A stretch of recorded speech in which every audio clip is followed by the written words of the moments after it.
Welcome friends, welcome to our channel my first view. இது வரைக்கும் நம்ம சேனலை சப்ஸ்கிரைப் பண்ணாதவங்க மை ஃபர்ஸ்ட் வியூவை சப்ஸ்கிரைப் பண்ணிக்கோங்க ஃப்ரெண்ட்ஸ். இன்னைக்கு என்னோட ஸ்டைலில் கத்திரிக்காய் உருளைக்கிழங்கு ரோஸ்ட் செய்திருக்கேன். வீடியோவை ஸ்கிப் பண்ணாமல் பாருங்கள். வீட்டில் ட்ரை பண்ணி பார்த்துட்டு மறக்காமல் உங்களோட கமெண்ட்டை கமெண்ட் செக்ஷனில் போஸ்ட் பண்ணுங்கள் ஃப்ரெண்ட்ஸ். அதோட உங்களோட ஃப்ரெண்ட்ஸ் அண்ட் ரிலேட்டிவ்க்கு ஷேர் பண்ணவும் மறந்துடாதீங்க. வாங்க வீடியோக்குள்ளே போகலாம். இங்கே பார்த்திங்கன்னா ஒரு மீடியம் சைஸ் கத்திரிக்காய் வந்து ஒரு 7-8 எண்ணம் எடுத்து வச்சுருக்கேன். அடுத்ததாக உருளைக்கிழங்கு பார்த்திங்கன்னா அதுவும் மீடியம் சைஸாக ஒரு 3 எடுத்து வச்சுருக்கேன். இது இவ்வளோதான் ரேஷியோவானா அப்படிலாம் இல்லை. உங்களுக்கு நிறையா கத்திரிக்காய் நிறையா உருளைக்கிழங்கு பிடிக்கணும்னா நிறையவே சேர்த்துக்கலாம். என்கிட்ட இருக்கிற ப்ரொப்போர்ஷனை எடுத்து வச்சுருக்கேன். முதல்ல இதுக்கு மசாலா அரைக்கிறதுக்கு தேவையான பொருட்கள் என்னென்னு பார்த்துடலாங்க. இதுக்கு பார்த்திங்கன்னா நான் ஒரு 2 ஸ்பூன் அளவுக்கு சீரகம் எடுத்துக்கிறேன். அடுத்ததாக இதுக்கு தேவையான அளவு கல்லுப்பு எடுத்துக்கிறேங்க. அடுத்ததாக மஞ்சள் பொடி ஒரு 1/4 டீஸ்பூன் அளவுக்கு எடுத்துக்கலாம். அடுத்ததாக நான் இங்கே ஒரு 2 டேபிள் ஸ்பூன் அளவுக்கு மிளகாய் பொடி எடுத்துக்கிறேன். அடுத்ததாக இதோட நம்ம பூண்டு சேர்க்குறோங்க. நல்லா ஒரு பெரிய பல்லாக இருந்தது அப்படின்னா ஒரு 5 பல் பூண்டு எடுத்துக்கோங்க. தோலோடு தான் நான் இங்கே எடுத்திருக்கேன். அடுத்ததாக இதுக்கு தேவையான பொருள் பார்த்திங்கன்னா வெங்காயம். இதுக்கு பார்த்திங்கன்னா நல்ல ஒரு பெரிய சைஸ் வெங்காயமாக ஒன்று எடுத்திருக்கேன். தோலை உரித்து வச்சுருக்கேன். இங்கே நம்ம ஒரு மிக்சர் ஜார் எடுத்துருக்கோங்க. இதில் பார்த்திங்கன்னா இந்த சீரகம், உப்பு, வரமிளகாய், மஞ்சள் பொடி இது எல்லாத்தையுமே சேர்த்திடலாம். அடுத்ததாக இதோட நம்ம சொன்ன பூண்டு தோலோடு சேர்க்கும்போது நல்லாயிருக்குங்க.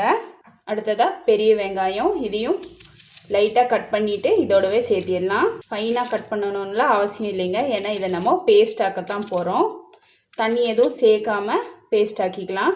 ஏன்னா வெங்காயத்துலேயே நமக்கு தண்ணி விடும் இல்லைங்களா, அந்த தண்ணியே போதும்.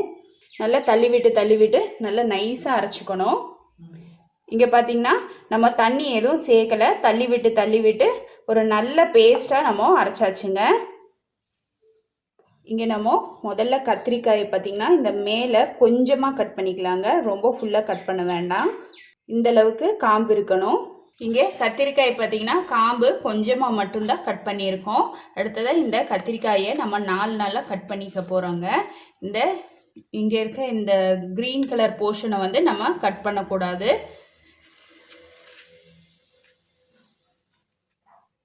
இதே ரொம்ப பெரிய கத்திரிக்காயாக இருந்தது அப்படின்னா நீங்கள் 6ஆக கூட கட் பண்ணிக்கலாம். இங்கே பார்த்திங்கன்னா நல்ல ஒரு மொட்டு போல் கட் பண்ணி வச்சுருக்கோம். இப்போ இதை தண்ணியில் போட்டுடலாங்க. இதே போல் எல்லா கத்திரிக்காயும் கட் பண்ணிக்கலாம். அடுத்ததாக நம்ம இங்கே உருளைக்கிழங்க கட் பண்ணிக்கலாங்க. இது பார்த்திங்கன்னா தோலோடு தான் கட் பண்ணணும். ரொம்ப சன்னமாகவும் இல்லாமல் ரொம்ப கெட்டியாகவும் இல்லாமல் பாருங்கள், இந்த திக்னஸ் அளவுக்கு நம்ம கட் பண்ணிக்கணும். இப்போ இதையும் நம்ம தண்ணியிலேயே போட்டுடலாங்க. இங்கே நம்ம கட் பண்ண கத்திரிக்காயும் உருளைக்கிழங்கும் தண்ணியில் போட்டு வச்சுருக்கோங்க. இது சீக்கிரமாக கருத்திடக்கூடாதுங்கிறதுக்காக தான் நம்ம தண்ணியில் போட்டு வச்சுருக்கோம். இங்கே பார்த்திங்கன்னா நம்ம ஒரு பவுல் எடுத்துருக்கோம். இதில் வந்து நம்ம கட் பண்ண இந்த கத்திரிக்காய் உருளைக்கிழங்க சேர்த்திடலாங்க. தண்ணியெல்லாம் நான் சுத்தமாக வடிச்சிட்டு தான் நான் சேர்க்குறேன். இப்போ இதில் நம்ம அரைச்ச இந்த பேஸ்ட் இருக்குது இல்லைங்களா, இந்த வெங்காயம், பூண்டு, சீரகம் இதை வந்து சேர்த்திடலாம். இப்போ இந்த கத்திரிக்காய் உருளைக்கிழங்குல இந்த மசாலா பார்த்திங்கன்னா நல்லா புரட்டி கொடுத்துடணும். அதே போல் இந்த கத்திரிக்காய் இருக்குது இல்லைங்களா, கத்திரிக்காயோட நடுவில் இது போல் நல்லா அப்ளை பண்ணி விட்டுறணுங்க. இது போல் விரித்து கத்திரிக்காயை கொஞ்சமாக இந்த மசாலாவை உள்ளே வச்சு விட்ருங்க. நல்லா 4 பக்கமும் நல்லா அப்ளை பண்ணணும்.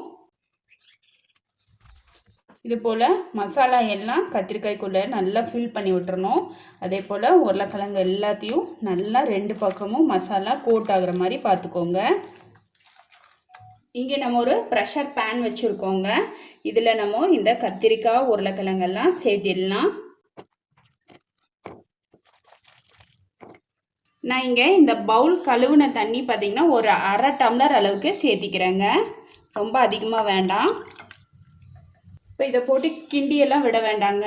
இதை லிட் போட்டு க்ளோஸ் பண்ணி ஒரே ஒரு விசில் விட்டால் போதும். ஃப்ளேமை ஹையில் வைக்காமல் மீடியம் ஸ்லோலையே வைங்க.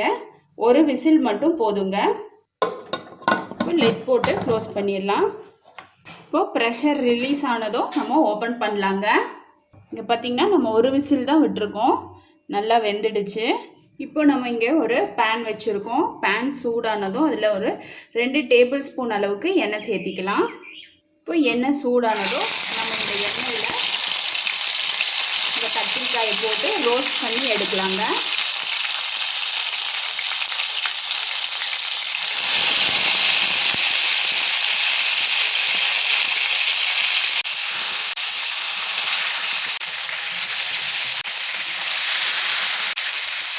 இப்போ இதை நம்ம திருப்பி போட்டு வேக விடலாம்.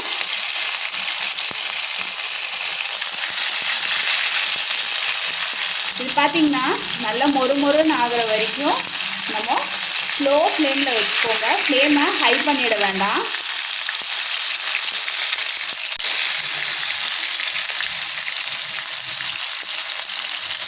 இப்போ கத்திரிக்காயெல்லாம் நல்லா எண்ணெயில் பொரிஞ்சிடுச்சு.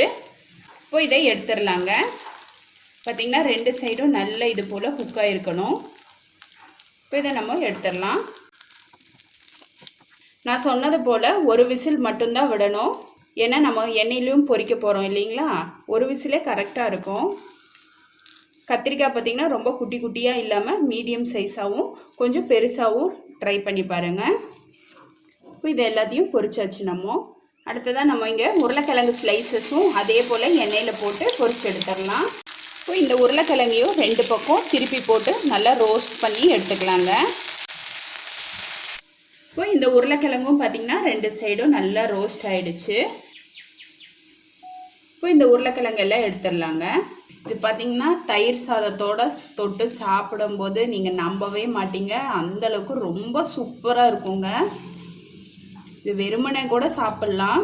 இதை நீங்கள் ஒரு தடவை ட்ரை பண்ணி பாருங்களேன். அப்புறம் மை ஃபர்ஸ்ட் வியூவை மறக்கவே மாட்டீங்க. அவ்வளோதாங்க, டேஸ்டியான கத்திரிக்காய் உருளைக்கிழங்கு ரோஸ்ட் ரெடி ஆகிடுச்சு. நான் செய்த இந்த கத்திரிக்காய் உருளைக்கிழங்கு ரோஸ்ட் ரெசிபி உங்களுக்கு பிடிச்சிருந்தா மறக்காமல் செய்து பாருங்கள். செய்து பார்த்துட்டு உங்களோட கமெண்ட்ஸை போஸ்ட் பண்ண மறந்துடாதீங்க.